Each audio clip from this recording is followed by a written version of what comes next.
Today I posted about my experience in Neda Boin's Voice Liberation Retreat. It was so profound for me. You know, when I signed up for that retreat, I didn't have the money to pay for it. And when I signed up for it and I told Kara how much it was, she went a bit like berserk.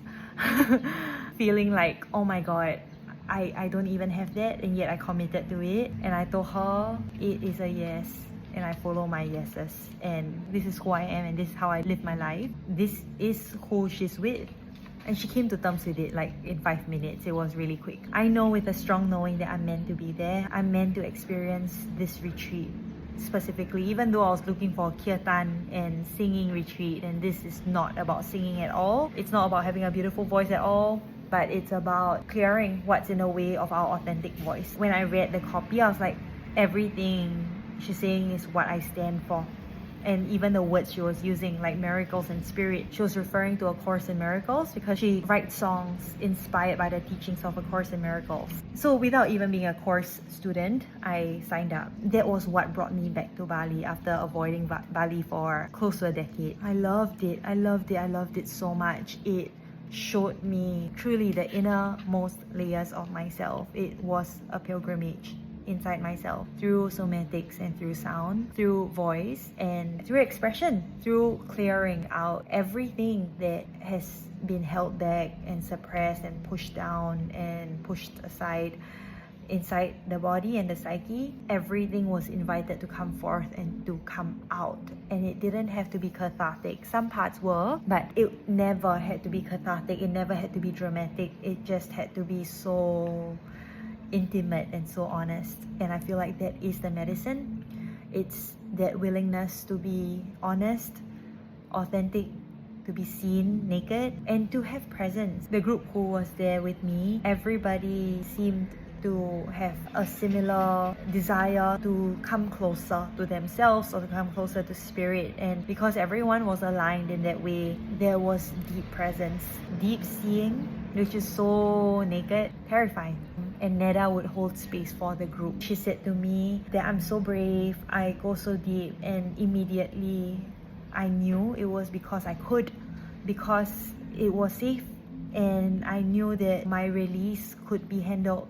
The last time that happened was in Avalon. When I was with Shamia and Celeste, my body knew that they could handle what was emerging. It was similar in this experience, and in each day we would do a different practice, whether it's a partner practice or a group practice. And in every practice, it's like we're being stripped down to our core, whether we are exploring different emotions or different blocks. And it's so personal. Like the prompt is general, but the sharing becomes so personal. The magic of it is that we were brought into the cognitive consciousness of it, and then we just swoop down into the abyss of unconscious and allowed expression without needing to know what was coming out, but just knowing it's coming from that place.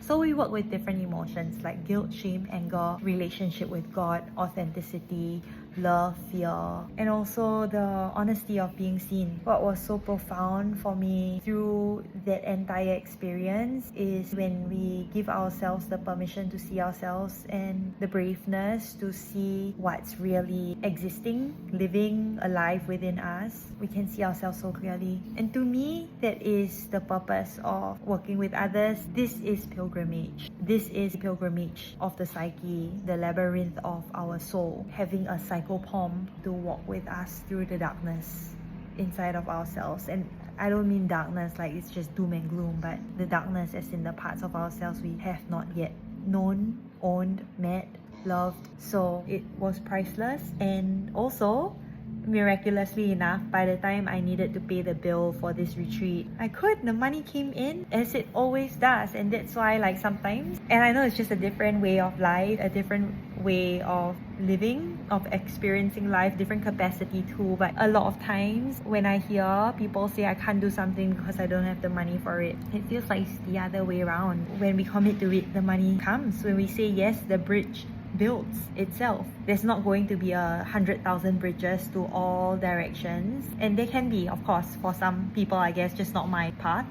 There can be 100,000 bridges all set up, and we stand there in the center of where we are standing and choose a path. But for me, it's always been, I identify a yes, I set my gaze there and I say yes to it, and then boom, the bridge appears. And sometimes the whole thing appears, and sometimes it's one step, just one step at a time, one plank at a time. By the time it's the deadline, whether it's my credit card payment or the final day payment, I'm always able to meet it. And I'll tell my story with regards to money another day, but I just wanted to share how potent and powerful Neda's voice liberation retreat is, and I highly recommend it. So good.